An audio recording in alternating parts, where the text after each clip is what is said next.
like to improve your business English and have a professional style at work, so this channel is for you. And this is part 2 of the episode perfect recipe for any piece of business writing. And in part 1 you already got the method, which is pyramid principle, right? Now you already got a method, so in part 2 today I will give you the ingredients to add to your writing to make it become exceptional. Okay, let's go. I'm not the person who invented myself these ingredients. I learned these ingredients from Shani Raja, who taught me in the online course Writing with Flair. I already shared with you in the last video. Yep, and he said that normally to make your writing stand out from the package, you should add 4 ingredients into your writing piece. First is simplicity, second, clarity, third, elegance, and fourth, evocativeness. However, in business writing, you just need only 3 first ingredients. Now I am excited to get you through how we can season our business writing piece with 3 ingredients: simplicity, clarity, and elegance. First ingredient, simplicity. Okay, because before coming to anything, what is simplicity? Simplicity, as defined by Shani, he said that simplicity is that every word of the document are there because they are necessary, no redundancy. And how can we add the simplicity to our writing? And Shani said that probably we have 10 tips to give the simplicity to our writing. The first tip is to get the simplicity. You need to avoid the pointless, flowery language when you come to writing. It means that when you start writing, you need to write all you want to say on a paper in the most simple way, in the most plain text, and then you will spice it up as necessary if you need afterward. Tip number 2 is you remember to always make your writing tight.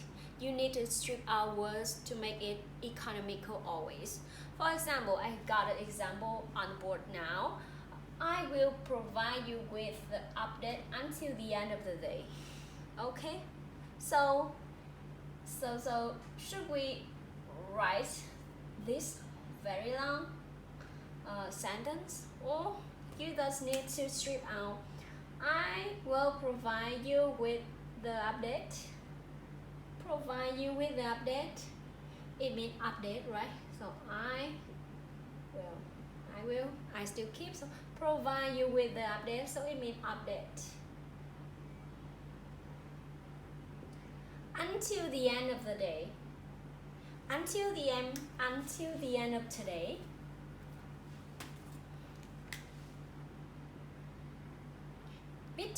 It means that until the end of the day, it means that within today, right? Before the midnight, right? So it means that within today. Okay, so it also means today. This short sentence can make the equal meaning with this long sentence, so we should choose this short sentence. I will update you today. It's enough. Tip number 3, avoid any redundant word in your writing. Okay, and many people is when write they are kind of use redundant words in their sentence, but they don't recognize. For example, many people write unexpected surprise. So the problem here is surprise is always unexpected, so you no need to use unexpected here. Cut it out. Or another example, like we come to the meeting to discuss about the future plan. Okay, what's wrong here? Plan is always in the future, always for the future, so you don't need to put the future here. Cut it out, make it economical. Tip number 4, remember to avoid implied words. Cut out implied words as necessary. Look at the board, you can see the example. The first example, he vowed to carry on an investigation of the criminal gang's activities. So here, carry on an investigation, you should replace with investigate. Okay? And the criminal gang's activity. So what will he investigate about the criminal gang? Absolutely, he will investigate the activities of the criminal gang. So you don't need the word activity here. So you totally can make the sentence shorter and more simplified like this. He vowed to investigate of the criminal gang. Is enough. Or another example here, Nokia continued to maintain a close watch on the market. Okay, so you already have the continue and maintain. So there are something not right here, right? So you can just say Nokia continued to maintain, cut it out, to close. Nokia continued to closely watch on the market. Is enough, because continue and here you have maintain is same, so you don't need to write that long. You just need Nokia continue to closely watch on the market. Is enough. Tip number 5, use the short word. There is a saying that never use the long word where a short word can do. I got the example here. Now, example number 1, utilize the stairs in case of fire. Absolutely, in this case you should use the shorter word use. Okay, it will come to the reader the mind quickly than the long word. Okay, and in the second example, John made numerous attempts to obtain the goal. So made numerous attempts, it means try many times.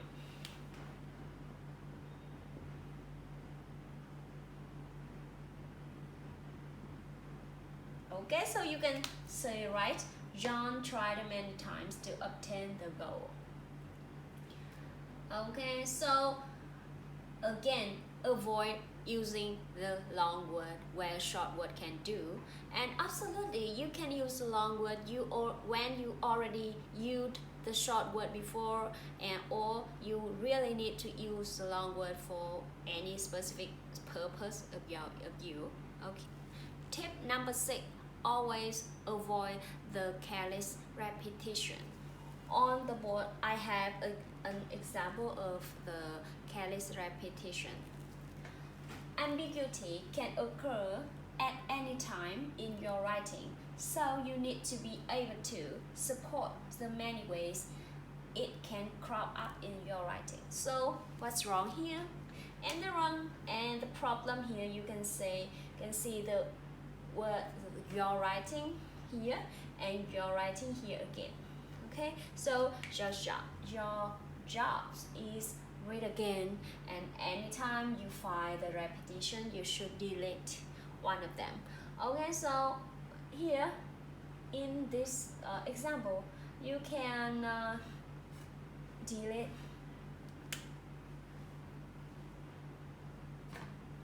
this kind of repetition. Ambiguity can occur at any time in your writing, so you need to be able to spot the many ways it can crop up. Okay, so end it here. No repetition. Tip number 7 to have the simplicity in your writing is that avoid the rambling when writing. Okay, so rambling, it means that you say so much, you give so many information into your writing. Your task now is to decide which one is important, which information the reader need to know. Don't write what you want to write. Write the information that the reader need to know. Okay, remember that. So don't stuff so many information into your writing. Tip number 8, avoid double negative. Absolutely, you should, because double negative always kind of complicate the thing and give the reader needless headache. Okay, and the job we should do to avoid this is turn the double negative into the positive expression. Please look at the board to see the example. Okay, and the first example, you will see he was not certain that he would not make a mess. Okay, so we got was not certain negative, and again would not make a mess, a negative again. Yes, so the meaning of this, it means that he thought that he might make a mess, right? So that's all. So we can need to turn this into the positive expression like this. He thought, or he worried that he would make a mess. That's it, right? Much easier. Okay, for the second example, it wasn't John didn't care about Jan, he just didn't love her. Okay, do you get any headache here? I kind of okay, it's very headache here. It means that it was not John didn't care about Jan, so it means that John cared about Jan, right? He just didn't love her. Okay, so turn it to the positive, so it's much easier. So it means that John cared about Jan.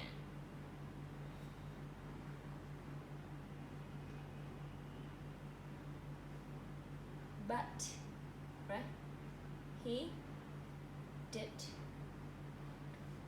not love her. That's in the course, Shani said that double negative kind of very sad. Yeah, and when you can feel the sentence. It wasn't John didn't care about Jan, he just didn't love her. It a little bit down and makes the sentence a little bit sad and touch the heart of the reader. Yeah, but and negative, double negative may work in kind of fiction writing or any other type writing, but in business we no need make the sentence feel sad or put so many the emotion in that sentence. So we just need to be logical. We just need to be to have the correct information to convey the correct and logical information. So we totally avoid the double negative. Yeah, we should turn it into the positive expression. Tip number 9 is avoiding the multiplying entities. Okay, sometimes we multiply the entities in our sentence without knowing we are doing that, and this also kind of overcomplicate our writing. And look at the board. This is example of the multiplying entities. You will see Air New Zealand international long-haul flights division is doing a lot better. Okay, it sounds good on the surface of the sentence, but kind of have problem here. The international long-haul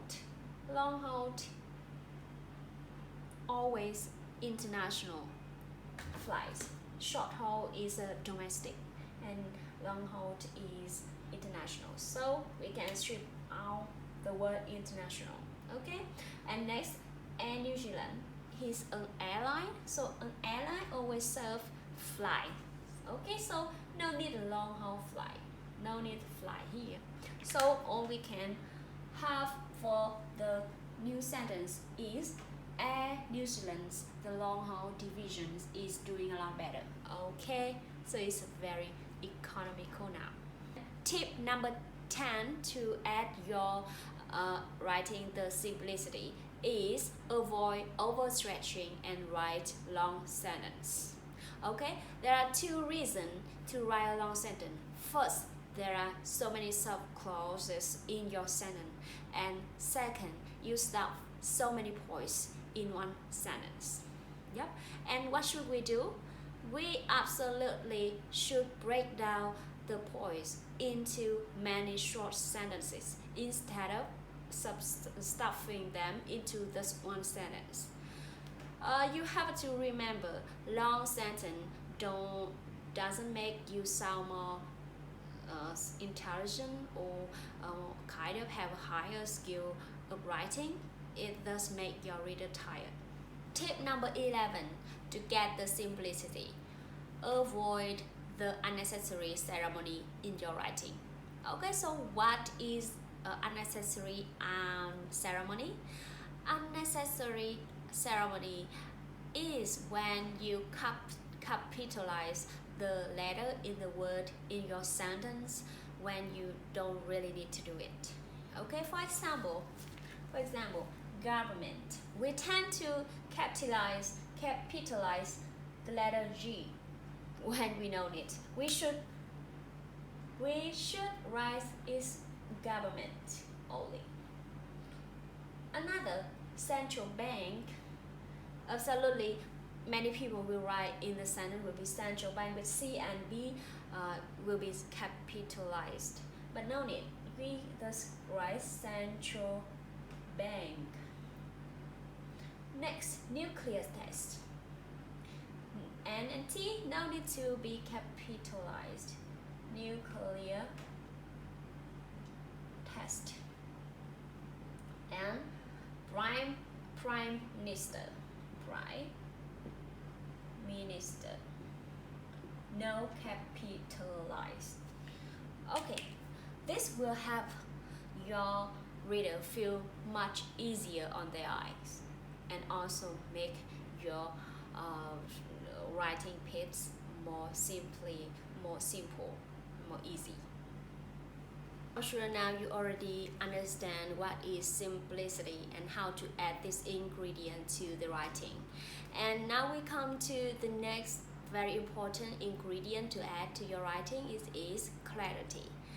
We can say that clarity is the most important ingredient when you write, because when it comes to writing, if it's not clear, if we not begin with our writing with the clarity, so other ingredients are meaningless.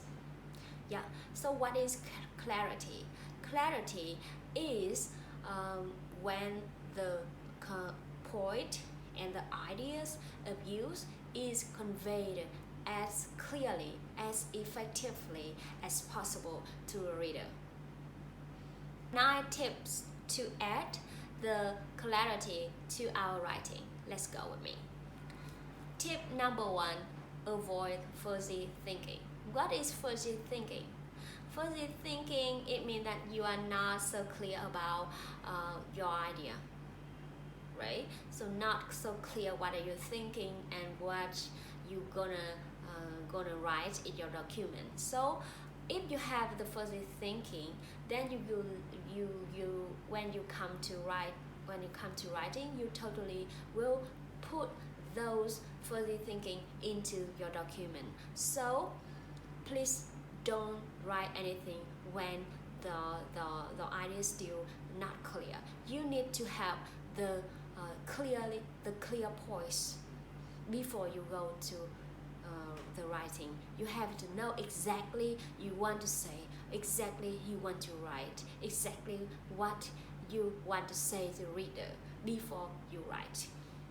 Tip number two, uh, tip number two, to get the clarity in your writing, you have to avoid the missing links in your writing. And I have to say that the clarity is also suffered when the causal links in a sentence don't line up properly. So please look at the example on the board to know more, understand more about the tips. Okay, the example is plugin cover exports forced a drop in government revenue this year, economists say. Okay, so do you find yourself have to read this sentence again to actually get it? Okay, me too. Because there is something missing in this sentence. Obviously, for the economists, they will understand, they will see the relationship between the coal exports and the government revenue. But for others, it take time for them to read again and think about the relationship between the coal export and the government revenues, and then figure it out why the plugin coal export lead to a drop in government revenues. Yep, absolutely have the relationship, the link between the coal exports and the government revenue, but it is so far apart. The coal export doesn't just fall and lead to the government revenue drop. There are something in the middle between the coal export and the government revenue, which is not spelled out here. It means that the coal export and the government revenue is linked, but it's too far apart to create the immediate understanding for the reader. And to understand, the reader have to provide themselves with the knowledge of them to think, and then explain how this lead to this. If in case they have no knowledge to do that, so they are such in trouble. Okay, so in this case, we should make the link between coal export and the government revenue more clear, yeah, more closer, yeah. So we should fill in the missing link of this sentence, and let's see how we add more link, the missing link into the sentence, the number one sentence, to make it more clear. Okay, so our example is plugin coal exports forced a drop in government revenue this year, economists say. So we kind of very hard to get the point of the sentence number one, right? So there is a missing link in the causal chain. So we need to analyze, and we can understand the problem here that the plugin coal export, right, is the coal export drop, so the exporter will earn less money. So when they earn less money, so they will pay less tax to the government. So when the government receive less tax from the exporter, then the government revenue will drop.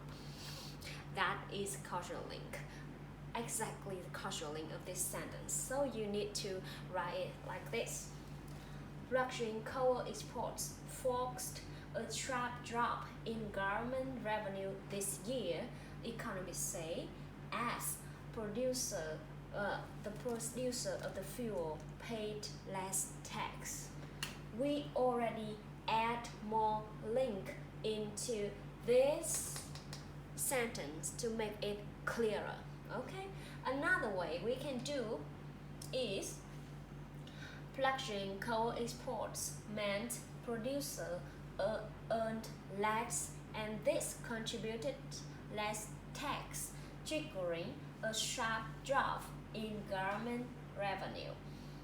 Okay, so now you can see how much easier the reader can catch the point, yeah, and understand immediately your writing, your sentence. Tip number 3 to get the clarity into the writing is avoiding the our focus ideas. So look at the board to get the example. Example number 1. Sometimes we will write a sentence like this.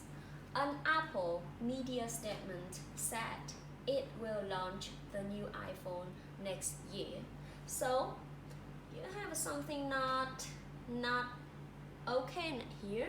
It's an Apple media said it. Who's it now? What is it here? What is it here? Apple or the Apple media statement? Yeah, because this kind of this sentence present this is our focus. This is totally our focus. So we need to fix it like this.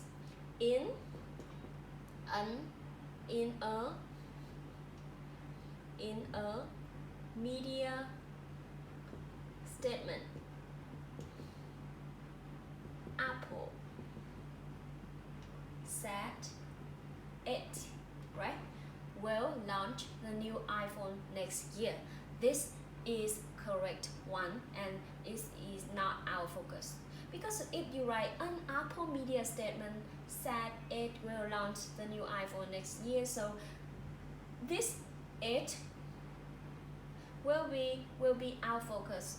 We don't know if it is the media statement or Apple, but absolutely in this sentence is Apple, right? So we need to explain in under another the way that in a media statement, Apple said it will launch the new iPhone next year. Or in the example number 2, looking into the distance, a tall building come into view. It is totally out focused, because when you read this sentence, you will not see any relationship between the person who is looking into the distance, yeah, and the tall building come into the view. So you should fix it as below. As John look into the distance, a tall building come into the view. That is correct. And tip number 4 to get the clarity in your writing is avoid misplaced modifier. So what is modifier? Modifier is a word or a set of words which supply with support the meaning for the word for the another word in sentence. For example, Janice carefully study the lesson. So carefully is the modifier word for the word study. Okay, so you understand? So the misplaced modifier, it means that when in a sentence there is a modifier and there are 2 or 3 words in the sentence which are potential to be modified by the modifier. Okay, so maybe my explanation is a little bit complicated. Let's look at the example. Okay, this example, David called for the meeting yesterday. Okay, so the modifier here is yesterday. And in this sentence, this yesterday can be the modifier for the word call. Maybe the writer means yesterday David called for the meeting. It means that the call of David happened on yesterday. Okay, but you also, with this kind of sentence, you also think that yesterday is a modifier for the word meeting. Okay, so it means that David called, the purpose of the call of David is talk about the yesterday meeting. So it means that the meeting happened yesterday. Okay, so it's with this kind of expression, you will sound careless. So you have to take care to give the clarity into your writing. Okay, in this case, if your meaning is that yesterday modified for call, so you need to put yesterday at the beginning. So it means that yesterday David called for the meeting. So absolutely clear. And for another understanding, when yesterday is modifier for meeting, so you can write David called for yesterday meeting. Okay. Tip number 5 for clarity is avoid ambiguity in writing. So ambiguity is also close to the concept of out of focus. And ambiguity, it means that it leaves your reader unsure of what you exactly meaning.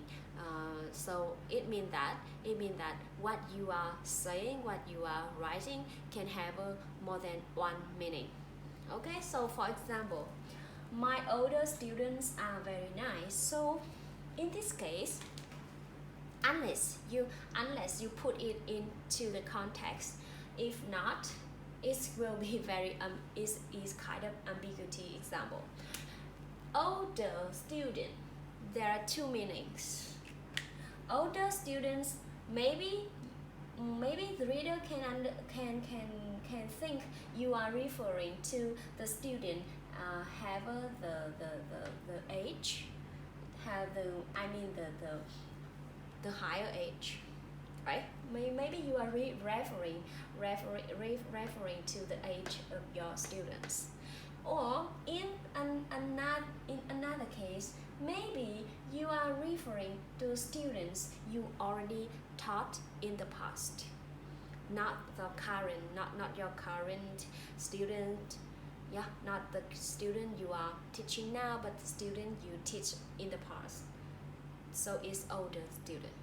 Okay, so avoid kind of this. Tip number 7 to get the clarity in your writing is avoid dubious distinction.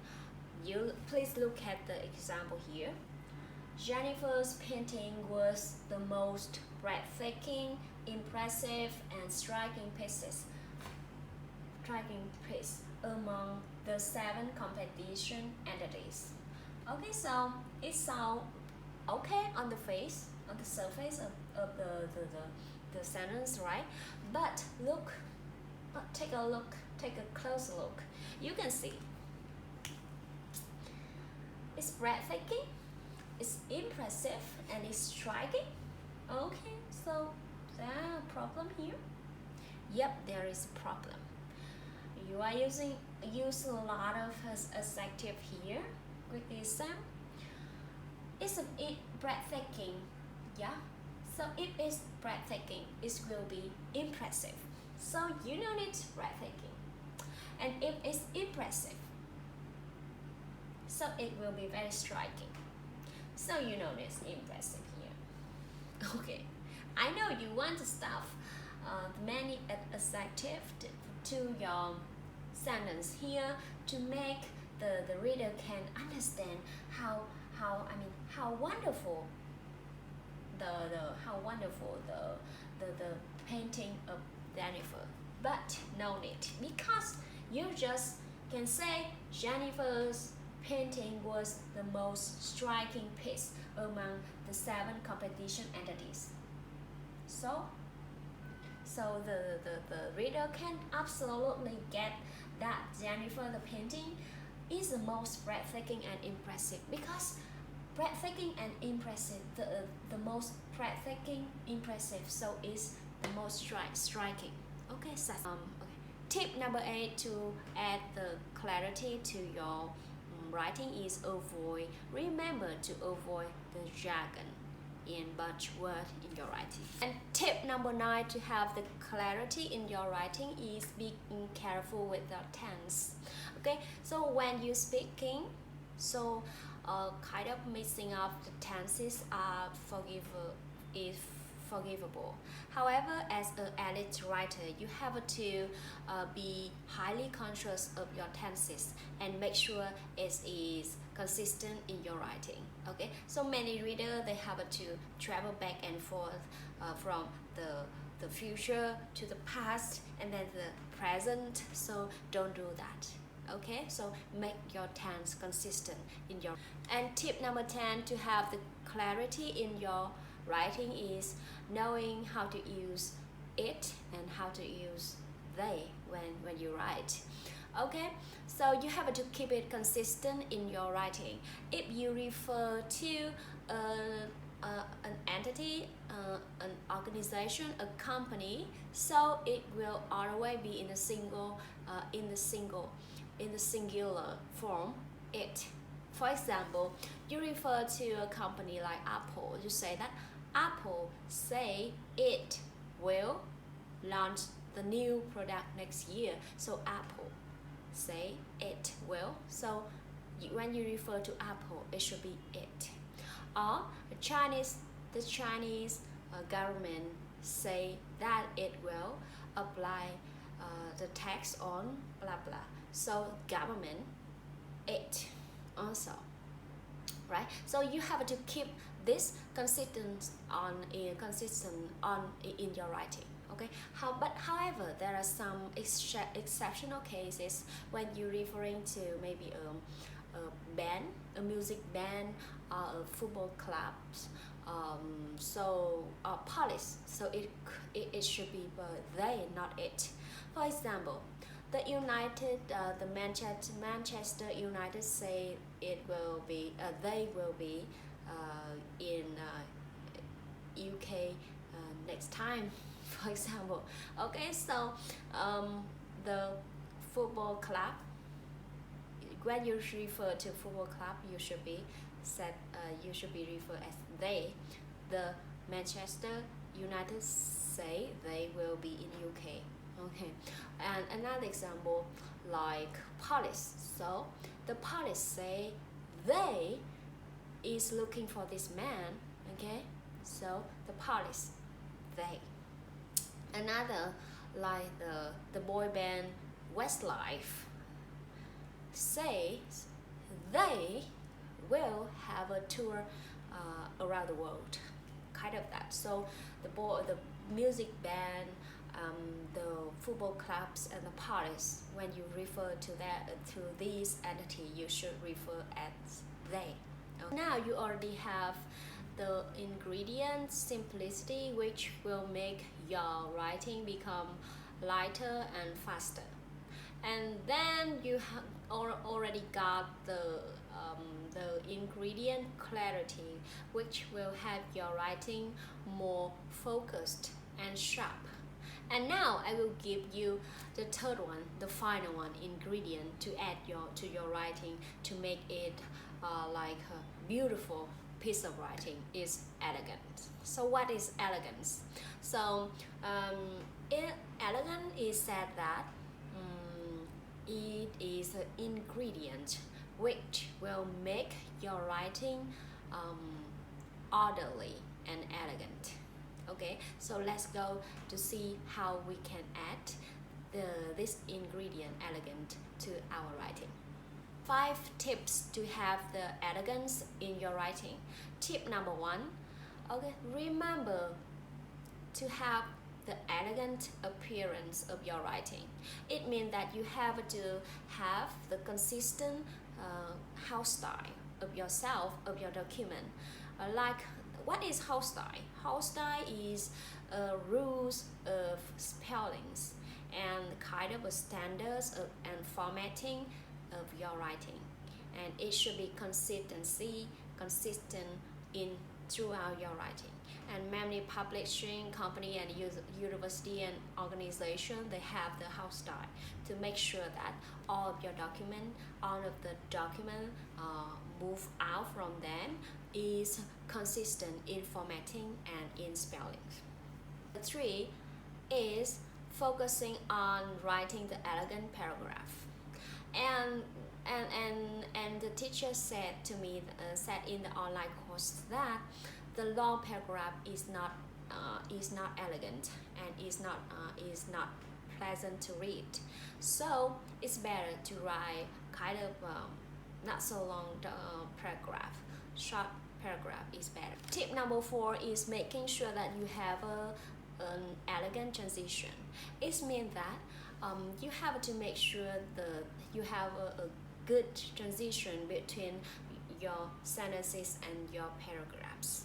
For example, on the board, they say exercise is essential for your well-being. It's waste of time. So this is not elegant because there is no transition here to make this sentence elegant and beautiful. So I will add some transition here to make it more elegant. So maybe they say exercise is essential for your well-being. However, in my opinion, it's a waste of time. Okay, so this transition, you need a transition. And tip number 5 to have the elegance in your writing is keeping your ideas parallel. Yep, of course, because is parallel ideas. Keeping ideas parallel is another thing that contributes to the overall elegance of the writing.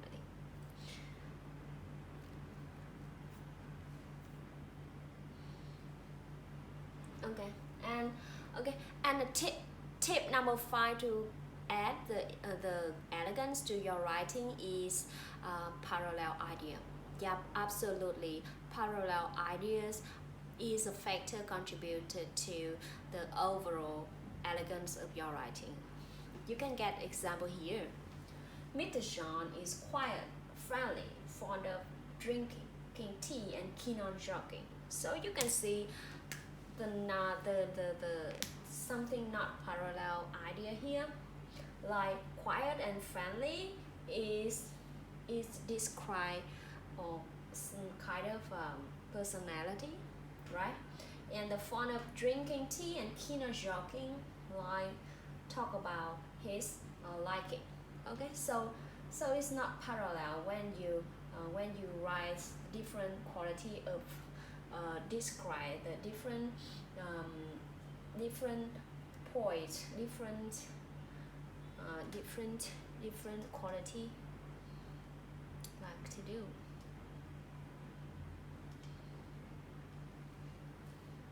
Mr. John is quiet, friendly, fond of drinking tea, and keen on jogging. Okay, there is something wrong here. There's something not parallel here. So, like quiet, friendly is describing the personality of Mr. John, while fond of drinking tea and keen on jogging is talking about what he like. Okay, so it's different quality. So it cannot be in the same. You cannot write the sentence like this is not elegant. So you can correct it by changing as below. Mr. John, who fond of drinking tea and keen on jogging, is very quiet and friendly. Okay, and with that way it should sound much better.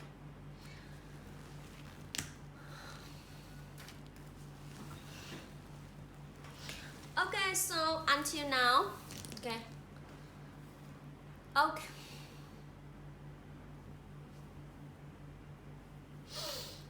Absolutely, okay. Finally, eventually we got to the final part, the final minutes. Finally we come to the end of the episode, okay. Okay, so that's all 5 tips of elegance. Then now, after many, finally we come to the end, come to the very end of the episode. Let me summarize. Okay, so this will give you the method.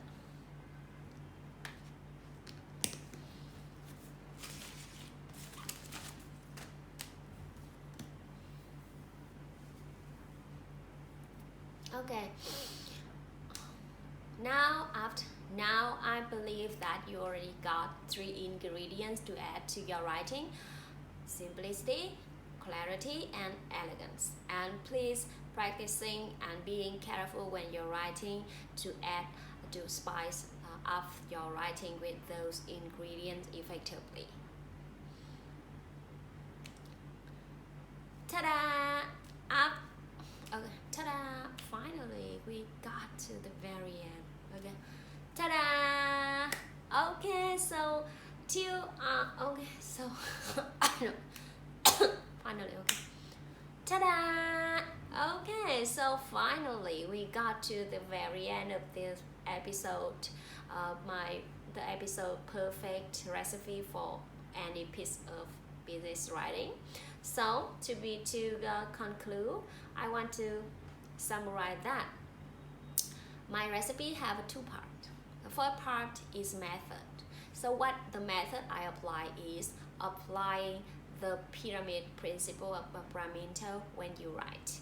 And after you got the method to write, you need to add the ingredients. And the ingredient to add to make our business writing piece is 3 ingredients: simplicity, clarity, and elegance. That's it. Very simple. When you got the recipe, I do hope that it will help you day by day at work. Okay, so thank you so much for watching my videos, and I do hope that some of you, maybe one of many people are watching my video, can find my content useful for you. And if you need more discussion and want to give me some advice, so please leave the comment down below, so we will contact each other. Okay, and now thank you so much for watching, and see you next time. Bye.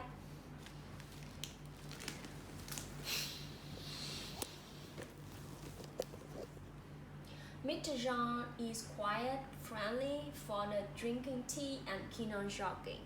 Okay, there is something wrong here. There's something not parallel here.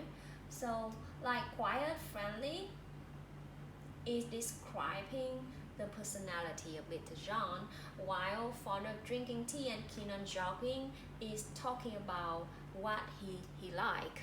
Okay, so it's different quality. So it cannot be in the same.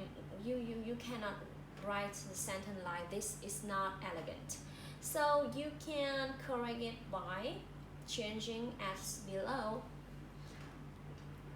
Mr. John, who fond of drinking tea and keen on jogging, is very quiet and friendly. Okay, and with that way it should sound much better.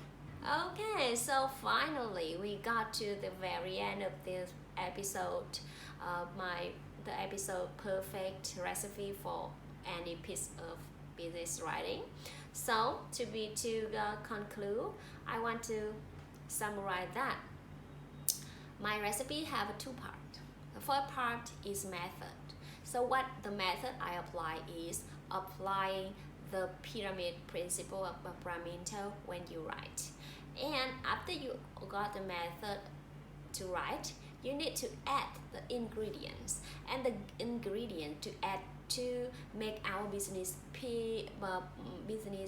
writing piece is three ingredients: simplicity, clarity, and elegance. That's it. Very simple. When you got the recipe, I do hope that it will help you day by day at work.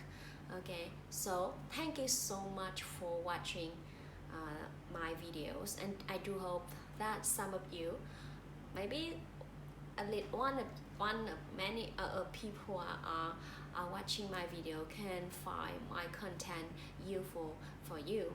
And if you need more discussion and and want to give me some advice, so please leave the comment down below, so we will contact each other. Okay, and now thank you so much for watching, and see you next time. Bye.